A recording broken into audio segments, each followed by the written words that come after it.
Subscribe करें GK संसार को और दबाएं बेल को सबसे पहले वीडियो पाने के लिए। जीके का भंडार इधर है, आपका ध्यान किधर है? क्योंकि जीके संसार ही है जीके का भंडार। जीके संसार में आप सभी का स्वागत है। आज हम बात करेंगे बाल विकास एवं शिक्षा शास्त्र पार्ट 2। पार्ट 1 हम लोगों ने ऑलरेडी पहले डिस्कस कर चुके हैं, ठीक है।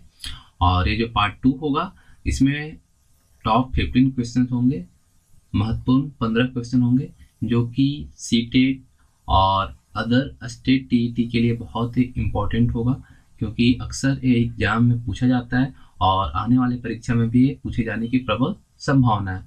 बस आपको जीके संसार से जुड़े रहना है और जुड़ने के लिए आपको चैनल को सब्सक्राइब कर लेना है और सब्सक्राइब करने का कोई भी चार्ज नहीं लगता है, ये बिल्कुल फ्री है, ठीक है।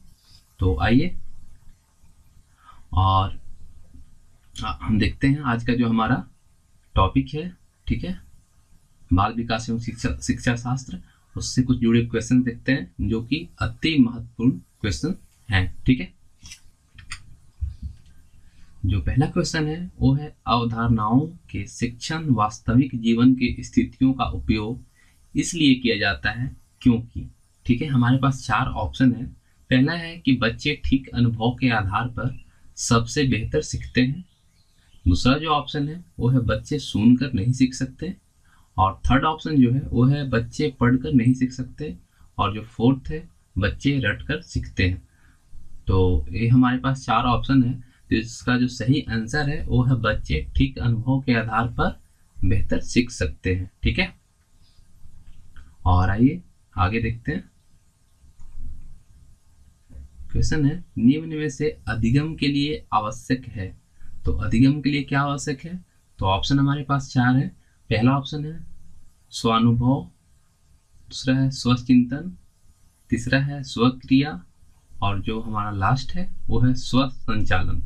तो इसका जो सही आंसर है, जो इसका उत्तर होगा वो होगा स्वानुभव, ठीक है। स्वानुभव इसका सही उत्तर होगा। उसके बाद आता है हमारा शिशुअवस्था में बालक क्या पाया जाता है।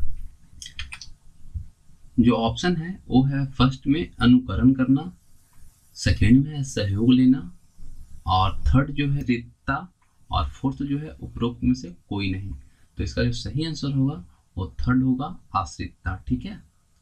और उसके बाद जो आता है उसके बाद आता है हमारा कि निम्न में से मानव विकास किन 2 कारकों पर निर्भर करता है। ऑप्शन है जैविक और आर्थिक, आर्थिक और सामाजिक, जैविक और सामाजिक या फिर सामाजिक और राजनीतिक। तो इसका जो सही आंसर होगा वो हमारा होगा जैविक और सामाजिक, ठीक है। इन्हीं पे मानव विकास निर्भर करता है। उसके बाद आता है निम्न में से नवीन ज्ञान की प्राप्ति किससे होती है। ऑप्शन है ज्ञान स्थानांतरण के द्वारा, रटने के द्वारा या अनुभव द्वारा नवीन अर्थ ढूंढने के द्वारा या इनमें से कोई नहीं। तो अनुभव द्वारा नवीन अर्थ ढूंढने के द्वारा ही नवीन ज्ञान की प्राप्ति हो सकती है। इसलिए जो इसका आंसर होगा वो होगा अनुभव द्वारा नवीन अर्थ ढूंढने के द्वारा, ठीक है। उसके बाद आगे आता है प्रतिभावान बालक की बुद्धि लब्धि होती है। जो प्रतिभावान बालक होते हैं आईक्यू कितनी होती है? उनकी आईक्यू होती है 140, वो 140 होती है, ठीक है। और उसके बाद आता है क्वेश्चन कि क्या कारण है कि 6 या 8 वर्ष का बालक दूसरों के विचारों को स्वीकार करने के योग्य नहीं होता, ठीक है। 6 या 8 वर्ष के जो बालक होते हैं, अगर हम कुछ अपने विचार रखते हैं या आप रखते हैं तो उसे स्वीकार क्यों नहीं करता? इसका ऑप्शन है वह बहुत छोटा होता है, वह अहम केंद्रित होता है, वह बुद्धिमान नहीं होता, वह कल्पनाशील होता है। तो इसका जो सही आंसर होगा वो होगा वह अहम केंद्रित होता है, क्योंकि वो ना तो छोटा की वजह से नहीं होता, बुद्धिमान नहीं होता ऐसा नहीं है, कल्पनाशील होता है ऐसा नहीं है। इसका जो है वो अहम केंद्रित होता है, इसलिए वो विचार हमारी वो स्वीकार करने योग्य नहीं होता, ठीक है। उसके बाद आता है निम्न में से शिक्षा के अंतर्गत मनोविज्ञान है। ऑप्शन हमारे पास 4 है।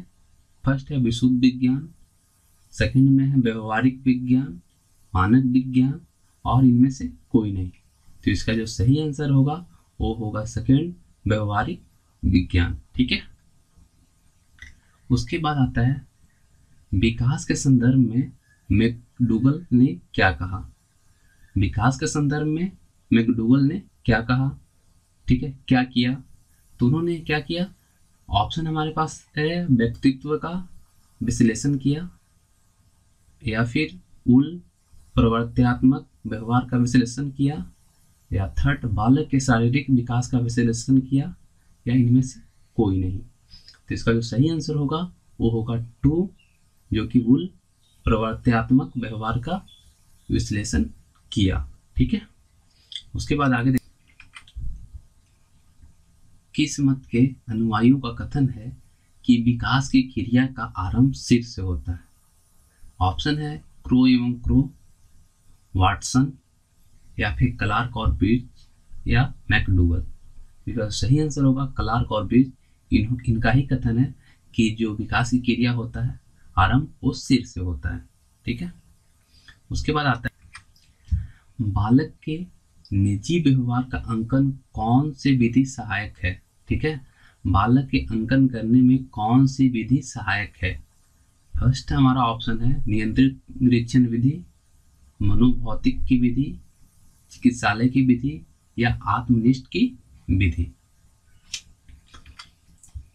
तो इसका जो आंसर होगा वो फर्स्ट होगा नियंत्रित निरीक्षण विधि। ठीक है। उसके बाद जो आता है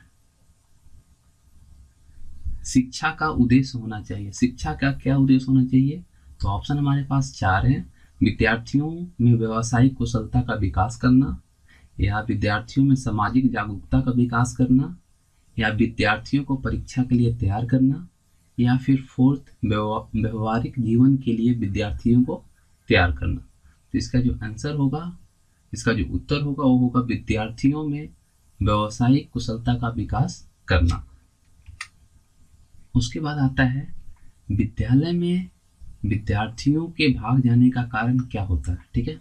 विद्यालय से विद्यार्थी क्यों भाग जाते हैं, तो ऑप्शन हमारे पास है कक्षा शिक्षण में रुचि का अभाव, विद्यार्थियों में अध्ययन में रुचि का अभाव, या विद्यार्थियों को दंड नहीं देना, या समस्या के प्रति शिक्षकों की निर्दय अभिव्यक्ति।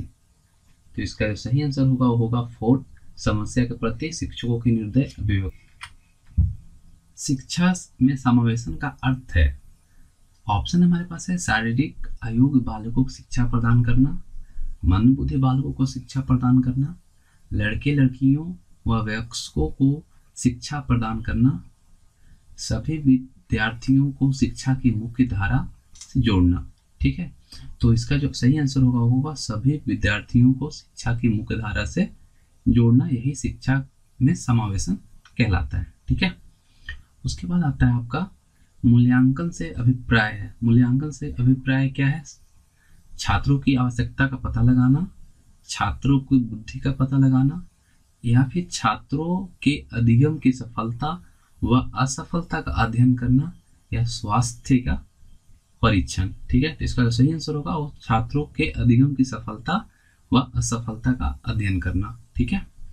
उसके बाद आपको करना क्या है, मेरे चैनल को सब्सक्राइब करना है, और आपको वीडियो पसंद आए तो लाइक करना है और शेयर करना है, और आपका अगर कोई भी सजेशन है तो मुझे कमेंट बॉक्स में ज़रूर दें। मैं आपका कमेंट का इंतज़ार करूँगा। धन्यवाद।